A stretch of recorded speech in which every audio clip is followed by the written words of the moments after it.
Welcome. Thank you so much for being here. So today's offering is going to be a sharing of my journey to Kamakhya Devi Mandir, which is one of the Shakti peeths of India. And for those of you who are not so familiar, there's a beautiful story or a truth in the Indian mythology where the goddess Sati self-immolated herself and turned into the great Adi Shakti, the great mother of the universe, when her father insulted her divine consort, her divine mirror, Lord Shiva, when he didn't recognize the truth of Shiva's being and didn't recognize the truth of Sati, of who she truly was. So when she burnt herself and took that form of Adi Shakti, Adi Parashakti, the great goddess, the great universal mother, it was essentially the soul's journey of waking up, coming into remembrance, shedding the egoic layers, the egoic conditionings, the societal constructions, and that death, metaphysically and metaphorically, represented the death of the small self, the egoic self, and the awakening of the soul. And on the awakening journey, if anybody has been in a journey of divine counterparts, whoever is the feminine polarity, the feminine energy, is the one that goes through this process first. Because the feminine energy, not female, feminine quality, is the one of creation, nurture, intuition, flow. The masculine polarity is the one that holds the space, is the one that witnesses, it's the one that executes, the one that plans. Both are always in service to truth, to the evolution of consciousness, to the highest states of consciousness. When we go through our own journey of awakening and ascension, those two energies within us begin that alchemical dance. Some call it the tantric dance, the dance of the masculine and the feminine, of fire and water, and that is the great alchemical process. We have that process within us, and so too does the entire cosmos, because everything is born of this union of Shiva and Shakti, of this divine love, and the balance of these two energies, which are actually one energy, but the two polarities. Mother Earth also has her own energetic system, much like we have our energetic system, our chakras, our meridian points. So too does Mother Earth. In India, there are 108 Shakti peeths in total, of which some of them are given great importance and significance. Kamakhya is one of these points where Goddess Sati's Yoni, her womb, fell. And so it's a very powerful place, people say, for asking for your desires, anything that you desire, because you are touching that energy which is beyond the creation of consciousness and life itself. It is that energy from which everything emanates and returns to. So just imagine what a powerful portal that is. So in my case, about a year ago, I was guided to visit Kamakhya. And it's funny, but I had a little fear. And so the wise man who came as a divine messenger from Ma, he told me, if you have fear, you must go there, because maybe in a past life you left something there unfinished. So for over a year, Ma, the great prankster that she is, called me in various ways, through friends. Somebody very close to me went there and sent me a video with blessings for me. So in all these ways, but what I feel is I probably wasn't ready. And finally, this readiness happened about 10 days ago, and this trip got aligned out of the blue. Although we know now nothing is out of the blue, because we're always in resonance with something. So a personal theme that I have been working on with in my own life this year is connecting back to my personal power. The last 5 years have been a lot of shedding, a lot of dying, a lot of purging, and I guess in a way making space. So right before I left for this trip, I had a particular quote that just stuck with me, and it came into my reality about 1 day before my trip, and the quote was, "True wisdom humbles you before it empowers you." And at the time, I couldn't quite understand why I was feeling so connected, so deeply connected to this line.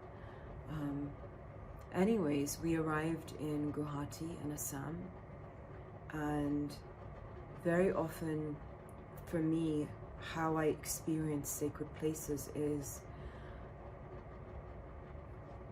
in the days leading up to the journey, to the arrival at that place, I will go through a shaking up in my system and in my external reality. Whatever chaos is perhaps inside me will be reflected in my outer reality, and it's always an opportunity, I feel, to come back into alignment and centering with myself, and also see where I am at in terms of how spacious I am, how response-abled I am towards life. So much like most other trips, the 72 hours prior, when I left the sacred sanctuary of my home in Dehradun, felt like one chaos after another, and I think that is all a part of the divine play. But when I landed in Assam that night, I could feel the vibrations of the land, of the temple, even before I had stepped foot there. That night before I went to sleep, I was connecting with Ma, and I believe she took me on a journey that night. The next morning we went to the temple, and it was like stepping back through a portal to somewhere absolutely timeless. For me, time stood still many times during that experience. And when you go to these sacred sites, we have to understand that these are sacred spaces that are charged with energy. They are energy grids. There is a certain congruence and confluence of energies that exist there. And so if we allow ourselves, we create that allowance within our own energy field. And if we surrender through breathing, through centering, through alignment, we can connect to that source of energy that is there in whichever site we're at. So when I was at Kamakhya, I could feel right from the time when we were in the waiting room, I could feel the vibrations. I could feel that pulsating of energy. It was life, and it was very, very powerful. It was actually one of the most, for me, it was one of the most powerful places that I have experienced in terms of energy. And then we entered into the main sanctum, not the inner sanctum, the main sanctum. And I had a very profound, beautiful experience there. I would suggest if you go to Kamakhya, go completely open-minded and surrender to Ma, and whatever it is that she wants you to experience there, be in surrender to that. I did some research, I'd heard some stories, but when I was there, something that I can share, an experience that I received, was the things that I would normally have a judgment on. For example, it is a temple where they still practice Bali. They still practice animal sacrifice.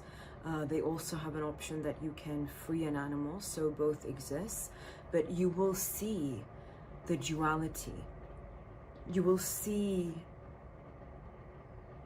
all of it there. You will see the blood. You will see the animals roaming around. And there will be a part of you that may be conscious that, okay, this is going to be sacrificed. But the experience that I received there is when I sat down to do the puja and I was in presence, I suddenly saw 2 goat heads. And before my mind could go into judgment, into right or wrong, there was a space that was created, and I was just in a state of witnessing, beyond any ideas of what is right and what is wrong. And it was very profound for me, because I realized that as we move through life, sometimes we automatically have judgments on people, on places, on things, on ways of being, belief systems.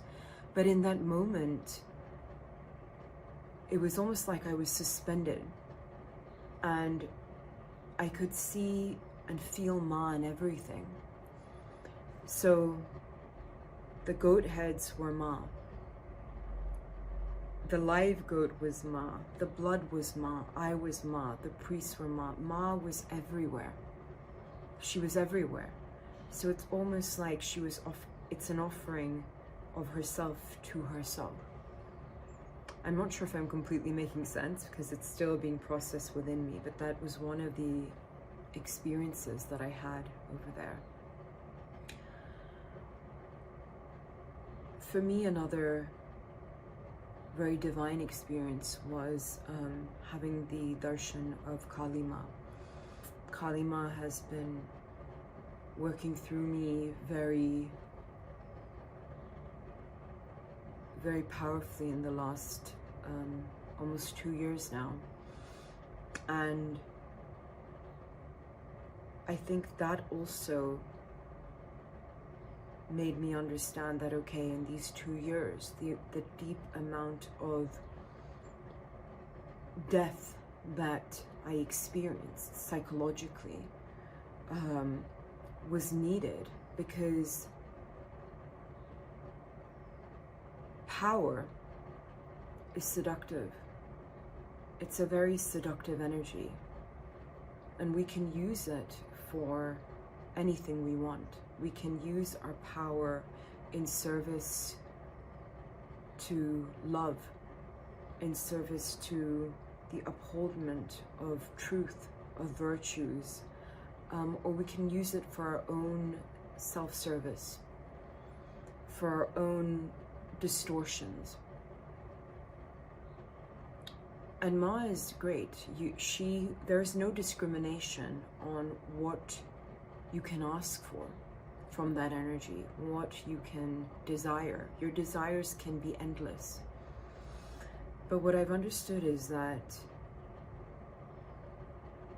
because at the level of energy there's no separation, right? So when I use my power, my personal power, in service to love, in service to higher consciousness, in service to joy, in service to awareness, the ripple of truth that creates is far more powerful than if I use that power solely for, should we say, lower desires? Not that any desire is wrong. Sometimes we have to go through that entire journey of experiencing all the desires to come into that state where we can go in front of the divine and simply say that I have lived many lives with many desires, and I now come before you with the understanding that maybe in my limited intelligence, not all my desires have been in my highest good, or for the highest good of all. So now I come before you and I lay myself before you and I say that, okay, you are my mother. You are the divine intelligence. May only those desires in my heart, which are pure, which are true, which are for my highest good and for the highest good of all, may they come into alignment. So that was something very beautiful that I experienced over there. And in the inner sanctum, when you go there, there's a silence. It's a deep, deep, deep silence and a stillness. The energy upstairs for me, it was like pulsating in waves and you could feel it. You know, it was very visceral, you could feel it. But when we went into the inner sanctum, it was this stillness, was a suspension in time, in the deep, in the void, in that void of creation, in that void from which we all emerge and we all return to. And in that void, everything and anything gets created. And if you can touch that even for a second,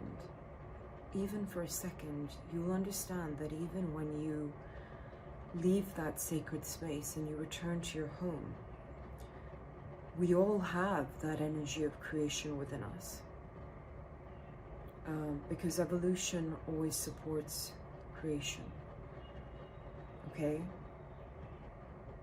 Destruction may use discernment, because whatever is being destroyed may only be that which is not in service to the evolution, to the upholdment of truth.